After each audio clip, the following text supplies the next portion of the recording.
오늘 본문 요한복음의 저자 요한은 유대인이었습니다. 요한은 주후 100년경에 헬라의 도시 에베소에서 살고 있었습니다. 그의 최고의 관심은 이방인인 헬라인들에게 어떻게 예수가 그리스도다 하는 것을 가르칠 수 있을까, 그들을 이해시킬 수 있을까 하는 것이 그의 과제였습니다.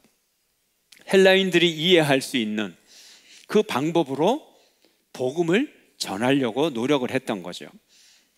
그래서 그는 유다 사상과 헬라 사상에 둘 다 있는 말씀이라는 개념을 붙잡고 거기에 착안을 해서 이제 헬라인들에게 복음을 전하기 시작을 합니다. 오늘 설교는 교리적이고 이론적인 면이 좀 있습니다. 여러분들이 집중을 해서 잘 들으셨으면 좋겠습니다.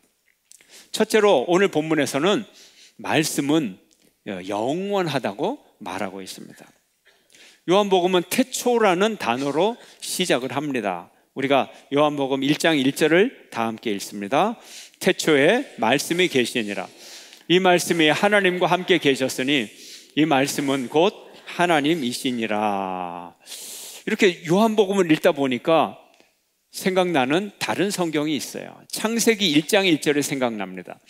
창세기 1장 1절도 태초라고 하는 단어로 시작을 합니다. 태초가 무엇입니까? 처음이라는 뜻이에요. In the beginning, 처음이라는 뜻이에요. 뭐의 처음입니까? 창조의 시작을 생각나게 하는 단어입니다. 그런데 태초는 이런 물질적인 것, 이것이 전혀 없고 이것이 시작되는 시간이 태초란 말이에요. 그런데 태초에 이미 뭐가 있어요? 말씀이 계셨다 말합니다. 말씀은 태초 이전부터 계셨어요. 그러므로 태초 이전에 멀리 그 이전부터 계셨다면 말씀은 영원히 있었다는 얘기예요. 그래서 이거를 신학 용어로 하면 선제성이다. 이미 그 전부터 계셨다. 또 다른 말로 하면 영원성이다. 그래서 말씀의 선제성과 영원성을 우리에게 말하고 있는 것입니다. 그런데 요한은 이 선제성과 영원성을 가진 이 말씀이 예수님이다, 이렇게 말을 하는 거예요. 이 말을 하려고 하는 거예요. 그러므로 예수님은 이 땅에 어린아이의 몸으로 오시기 전부터, 만물의 존재 이전부터 계셨다, 영원히 계셨던 분이다, 이걸 요한은 말하려고 하는 것입니다. 예수님은 시간과 존재와 역사와 이 모든 것에 이전부터 계시고 이 모든 것의 근원 되시는, 모든 것의 주인 되시는 존재다. 이것이 요한의 주장인 것입니다. 우리가 예수님과 함께하고 예수님이 우리 인생 가운데 오셔야 비로소 내 인생의 태초가 시작되는 거예요. 예수님이 오시기 전에는 내 인생은 시작도 안 한 거예요. 예수님이 내게 오셔야 되는 것입니다. 여러분 모두가 예수님을 만나시기를 축원합니다. 예수님을 만나는 그 시간이 비로소 여러분의 참된 인생이 시작되는 태초이기 때문에 그렇습니다. 2017년도 여러분 모두가 말씀을 만나고 여러분의 인생의 참된 시작이 다시 한번 시작될 수 있기를 축원합니다. 다음으로 이 말씀은 하나님과 함께 계셨다고 우리에게 말하고 계십니다. 예수님은 하나님이시며 영원 전부터 계신 분이시며 예수님은 성부 하나님과 함께 계시고 그분과 친밀한 관계, 평화스러운 관계, 행복한 관계로 함께 계셨다고 말합니다. 오늘 본문 2절은 이렇게 말합니다. 다 함께 그가 태초에 하나님과 함께 계셨고. 어떻게 함께 하나요? 본질과 존재와 실체로서 함께 계시고 하나님과 지극히 행복한 관계로 함께 계시고 만물을 향한 뜻과 계획을 함께 세우시면서 함께 계셨던 것입니다. 그러므로 이 말씀은 하나님이에요. 그 자체가 하나님이에요. 왜요? 존재 이전에, 태초 이전에 계신 분이고 하나님과 함께 계셨다면 그분이 누구겠어요? 하나님이죠. 말씀이 하나님이고 이 말씀이신 예수님이 하나님인 거예요. 함께 읽어볼까요? 1절 하반절 다 함께 이 말씀은 곧 하나님이시니라. 아멘. 본문은 분명하게 말하고 있는 거예요. 예수님은 태초부터 계신 하나님이셨다는 거예요. 예수님이 참 하나님이라는 선언이 이 말 속에 있는 것입니다. 그러므로 말씀이신 예수님은 하나님이시기 때문에 창조주라고 본문은 주장하고 있는 것입니다. 3절 말씀 함께 읽습니다. 다 같이. 만물이 그로 말미암아 지은 바 되었으니 지은 것이 하나도 그거 없이는 된 것이 없느니라. 말씀을 통해서 만물이 창조되고 예수님을 통해서 만물이 지어지고 이 말씀을 하고 있는 것입니다. 그러나 세상은 이 말씀에 불순종하고 죄악으로 오염되어 있고 죄악으로 다 비틀어져 있어요. 이런 세상을 위해서 말씀이신 예수님이 오셨습니다. 혼돈스럽고 공허하고 죽음에 처해 있는 우리 인생이 말씀을 만나면 창조의 역사가 일어나게 되는 거예요. 그 말씀이, 그 예수님이 내 인생을 새롭게 만들어 주시는 것입니다. 사랑하는 성도 여러분, 2017년 올 한 해 여러분의 인생이 말씀을 따라 새롭게 창조함을 받는 시간이 되시기를 축원합니다. 우리가 욕망을 따라가면 멸망으로 가지만 말씀을 따라가면 인생의 재창조로 축복의 시간으로 걸어가게 됨을 믿으시기를 축원합니다. 말씀에는 창조 능력이 있죠. 하나님이기 때문에 그 하나님의 창조 능력은 우리를 치유하고 회복시키고 새롭게 하고 우리 인생을 아름답게 만드는 것입니다. 여러분이 말씀을 따라감으로써 치유하고 회복하고 아름다운 인생이 되어 가시기를 주의 이름으로 축원합니다. 창조의 말씀에 능력이 있다 그랬잖아요. 내 모든 삶이 그분에게서 비롯되었고 그분께 달려 있습니다. 하나님은 말씀으로 창조하십니다. 말씀은 말하는 분의 인격입니다. 말씀은 말하는 분의 영의 드러남입니다. 말하는 분의 정신의 드러남입니다. 말하는 그분의 내면 세계의 나타남입니다. 내면 세계는 말로 표현되면서 형상화됩니다. 그러므로 말은 곧 말하는 사람입니다. 이 말씀은 곧 하나님이십니다. 말씀으로 천지를 지으셨습니다. 천지는 하나님 당신 자신으로 지으심을 받은 것입니다. 천지 창조의 재료는 하나님이십니다. 아무것도 없었기 때문에 천지 창조의 수단이 또한 하나님이십니다. 창조의 결과는 하나님 당신 자신의 나타남입니다. 예술가가 창작을 하는 재료가 뭔가요? 자신의 내면 세계입니다. 미술가가 작품을 그리면 그 작품의 본질은 물감에 있지 않아요. 재료에 있지 않아요. 무엇을 표현했는가가 작품의 가치를 결정하는 거예요. 아무리 비싼 재료를 가지고 만들었어도 표현하는 내용에 따라 가치가 결정되는 거예요. 문학가의 능력이 잉크와 종이에 있지 않아요.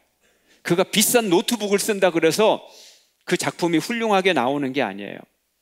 어떤 표현이 있느냐, 무엇을 표현하느냐, 그 작가의 혼이 어떤 모양으로 표현이 됐는가, 그것이 나타나야 되는 거예요. 훌륭한 혼으로 창조 작업을 하는 작가 자신은 얼마나 행복할까요? 그런 작품을 읽는 독자들은 얼마나 행복할까요? 이것이 예술의 의미인 것입니다. 작품은 그 작가의 형상이에요. 예수님을 이 땅에 보내신 하나님의 형상이에요. 작품 속에 작가의 혼을 발견하고 기뻐하는 것처럼 우리가 예수님을 통해서 하나님의 형상을 발견하고 하나님의 모습을 발견한다면 우리는 복된 인생을 걸어가는 사람인 것입니다. 우리는 예수님 안에서 하나님의 사랑을 발견하고 하나님의 말씀을 발견하고 하나님의 비밀스러운 경륜을 발견해야 하는 것입니다. 하나님은 말씀으로 세상을 창조하셨어요. 그러므로 이 하나님은 말씀 행위 자체가 창조의 행위였던 것입니다. 행위 중에서 하나님의 말씀이 가장 강력한 창조 행위인 것입니다. 없는 것을 있게 만들었던 것입니다. 세상의 자연이 우연히 만들어져서 우연히 발전하는 게 아니에요. 우연히 진행하는 게 아니에요. 우연히 진화하는 게 아니에요. 하나님의 의도를 가지고 만드시고 하나님의 의도를 가지고 변화하게 하시는 것입니다. 하나님의 말씀 창조 행위 속에 하나님 당신 자신이 드러나게 되는 것입니다. 하나님의 당신 자신이 드러나는 사건 중에 가장 중요한 사건이 성육신의 사건인 것입니다. 말씀이 육신이 되는 사건인 것입니다. 영원하신 말씀이 육신을 입고 인간의 모습으로 이 땅에 오셨고, 예수라고 하는 어린아이의 모습으로, 한 아기의 모습으로 이 땅에 나타나게 되었습니다. 요한복음 1장 14절은 우리에게 이렇게 말합니다. 다 함께 읽습니다. 말씀이 육신이 되어 우리 가운데 거하심에 우리가 그의 영광을 보니 아버지의 독생자의 영광이요 은혜와 진리가 충만하더라. 요한은 말씀이 육신이 되었다고 말합니다. 죄로 말미암아 혼돈하고 무질서하고 죄악이 가득 찬 이 세상을 구원하시기 위해 그리스도께서 사람이 되어 세상에 오셨다는 말입니다. 우리는 지금도 다양한 미디어를 통하여 지구촌의 모든 소식을 다 들을 수가 있어요. 그러나 그 모든 소식 중에서 가장 행복한 소식, 가장 복된 소식은 예수 그리스도께서 이 땅에 오셨다고 하는 소식입니다. 예수님이 오신 그 역사 이래로 이보다 더 기쁜 소식은 없어요. 이보다 더 우리에게 구원을 주는 소식은 없어요. 이 소식, 성육신의 소식은 우리에게 구원을 주기 때문에 그렇습니다. 성육신은 또한 우리에게 하나님의 겸손을 보여주고 있습니다. 하나님은 높은 보좌에 계시면서 우리 보고 올라와라, 올라와서 구원을 받아라 이렇게 말씀하지 않으셨어요. 우리가 못 올라가거든요. 하나님의 보좌까지. 보좌에 계신 하나님이 죄악의 세상 가운데 살아가는 우리에게 내려오셨어요. 당신이 친히 우리에게 찾아오셨어요. 이것이 복음의 소식인 것입니다. 우리가 어린아이와 대화를 할 때 어떤 용어를 써야 되나요? 어린아이와 대화할 때는 우리가 어린아이의 그 수준으로 내려가서 어린이의 언어를 써야 되는 거예요. 어린이의 언어를 써야 되는 거예요. 그래야 어린아이와 대화가 되는 거예요. 하나님께서 우리를 사랑하심으로 하나님이 인간의 수준으로 내려오셔서 직접 찾아오신 사건, 이것이 성육신의 사건인 것입니다.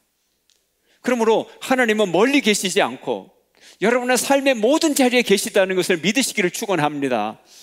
우리가 하늘나라 올라갈 필요 없이 하나님이 이 땅에 오셨기 때문에 우리는 이 예배 자리에서 하나님을 만날 수 있고, 하나님은 여러분의 가정에서도 만날 수 있고, 여러분의 직장에서도 만날 수 있고, 여러분의 삶의 승리의 자리에서도 만날 수 있고, 실패와 눈물과 좌절의 그 자리에서도 하나님은 계시는 것을 믿으시기를 축원합니다.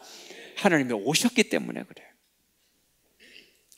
그래서 말씀이 육신이 되었다고 하는 사건은 우리에게 대한 하나님의 사랑의 표현인 것입니다. 사랑하셔서 오셨어요. 외국에서 있었던 일입니다. 어떤 사람이 지역 광고지에 강아지를 팝니다. 우리 큰 개가 강아지 5마리를 낳았는데 분양하겠습니다.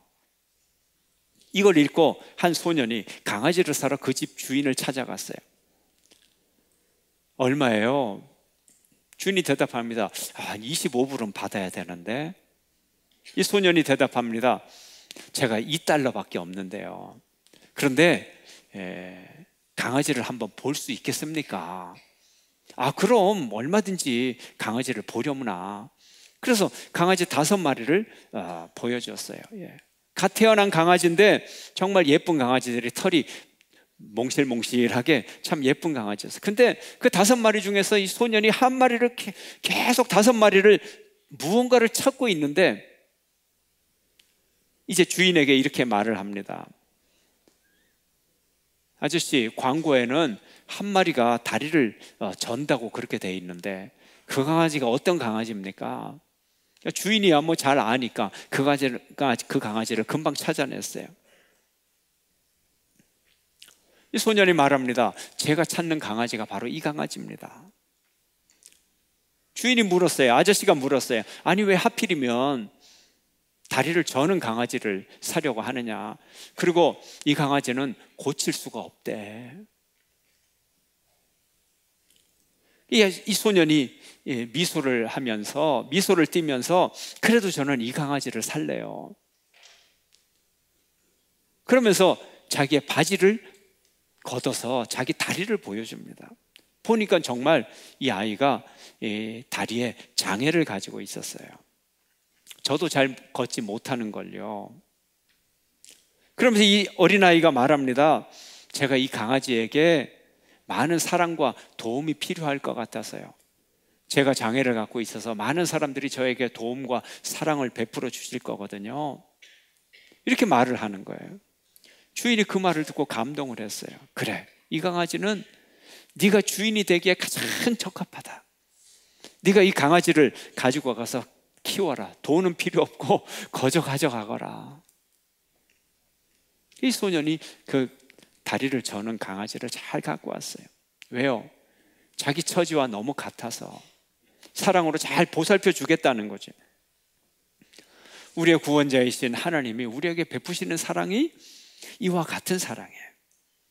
그래서 예수님을 보내주셨고, 예수님은 우리보다 더 많은 고난을 받으셨기에 우리의 고난과 우리의 죄악을 충분히 이해하고 계시는 것입니다. 전지전능하신 하나님께서 인간이 되신 것은 고통스럽고 연약한 처지에 있는 우리의 형편을 잘 이해하고 경험하고 돕기 위한 것입니다. 인간의 고통과 아픔, 죄악, 그리고 죽음에까지도 주님은 참여하셔서 그렇게 하시기 위하여 종의 형태를 입고 이 세상에 오셨고, 어린아이의 몸을 가지고 이 세상에 오셨고, 인간의 죄를 다 짊어지고 십자가에서 돌아가셨던 것입니다. 그러므로 겸허하게 자신의 죄를 회개하고 예수 그리스도를 영접하는 여러분 되시기를 축원합니다. 그분의 말씀에 순종하여 살아가는 여러분 되시기를 축원합니다. 그리하여 영광과 축복의 삶이 되시기를 축원합니다. 말씀이 육신이 되기 때문에 우리는 사람의 말과 하나님의 말씀에 우리는 엄청난 중요성을 알아야 돼요. 그리고 우리가 언어를 신중하게 사용하고 하나님의 말씀을 정말 지키기를 위해 힘써야 되는 것입니다. 하나님의 말씀과 함께 우리 인간의 말도 표현하고 설명하는 그런 능력 외에 그 말씀이 그대로 이루어지는 실천의 능력이 그 속에 들어있기 때문에 그렇습니다. 우리의 언어는 물질도 아니에요. 어떤 물리력을 가진 것이 아니에요. 그럼에도 불구하고 우리의 언어는 인생을 고치고 인생을 새롭게 하는 능력이 있고, 말을 잘못 사용하면 인생을 죽이는 능력이 이 속에 있기 때문에 그렇습니다. 말 한마디가 천국을 만들기도 하고 지옥을 만들기도 합니다. 30초의 말 한마디가 한 사람을 30년 동안 천국에서 살아가게 하고, 잘못 말한 30초의 말이 한 사람을 30년 동안 지옥 속에 살아가게 하는 것입니다. 말 한마디의 능력은 원자폭탄보다 더 파괴적이고, 말 한마디의 능력은 죽어가는 사람을 살리는 회복의 능력이 있는 것입니다. 우리가 축복 기도 시간을 한번 예를 들어 봅시다. 성도들을 위한 축복은 하나님의 축복 창조 행위인 것입니다. 축복 기도는 하나님께서 들으시고 응답해 주실까 말까 하는 그런 간접적인 기도가 아니에요. 하나님의 축복 자체가 그 시간에 내려지고 그 시간에 실행되고 주어지는 시간, 이것이 축복 기도의 시간인 것입니다. 그래서 전문 용어로 축복 기도라고도 하지만 강복 선언이다, 이렇게도 말합니다. 복이 내려오는 것을 선포한다는 거예요. 선포하는, 복을 선포하는 그 시간에 실제로 복이 내려와서 임하고 이루어진다는 거예요. 그래서 여러분이 예배를 마칠 때 아무리 바쁜 일이 있어도 축복 기도를 꼭 받고 가셔야 되는 거예요. 예. 아멘. 예. 어떤 분은 식사 빨리 하려고 일찍 나가시는 분도 있고, 그 식사의 축복보다 예배 시간에 주어지는 그 축복이 더 은혜로운 축복인 것입니다. 창세기 27장을 보면 이삭이 야곱에게 속아서, 이 차남인 야곱에게 속아서 장자인 이 에서에게 주어야 할 축복을 잘못 축복하게 되는 거예요. 잘못 축복했으니까 이걸 고쳐야 되는데 에사가 이 소식을 듣고 아버지에게 눈물로 하소연을 합니다. 왜 저에게 주실 축복을 둘째에게 주었습니까? 다시 저에게 주십시오. 교정하십시오. 이렇게 말을 합니다. 고치면 되잖아요. 그런데 야곱은 그런 얘기를 안 해요. 고칠 수 없다고 말합니다. 창세기 27장 37절을 다 함께 읽겠습니다. 다 같이. 이삭이 에서에게 대답하여 이르되 내가 그를 너의 주로 세우고 그의 모든 형제를 내가 그에게 종으로 주었으며 곡식과 포도주를 그에게 주었으니 내 아들아 내가 내게 무엇을 할 수 있으랴. 축복으로 빈 그 축복이 이미 다 이루어졌다는 거예요. 다 주어져 버렸다는 거예요. 야곱에게 통째로 다 갔다는 거예요. 이삭이 어떻게 할 수가 없다는 거예요. 이게 말씀의 실행 능력인 것입니다. 하나님이 우리에게 하신 말씀은 반드시 이루어집니다. 우리가 하나님께 향한 약속의 말씀도 우리는 반드시 실천해야 되는 것입니다. 그러므로 우리가 실수로 서원한 것조차도 하나님께 그것을 그대로 이루어 드리기 위해서 우리는 헌신해야 되는 것입니다.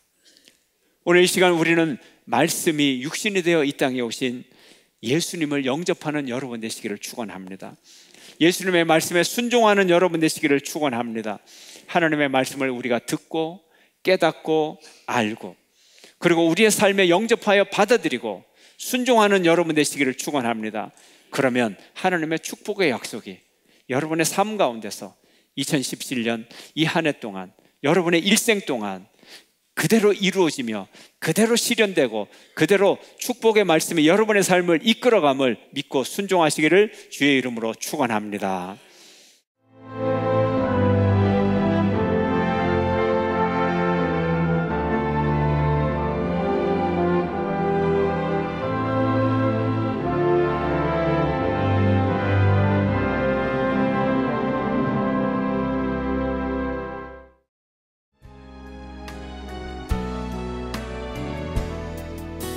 주님 큰 영광 받으소서. 홀로 찬양 받으소서. 모든 이름 위에 뛰어난 그 이름 온 땅과 하늘이 다 찬양해.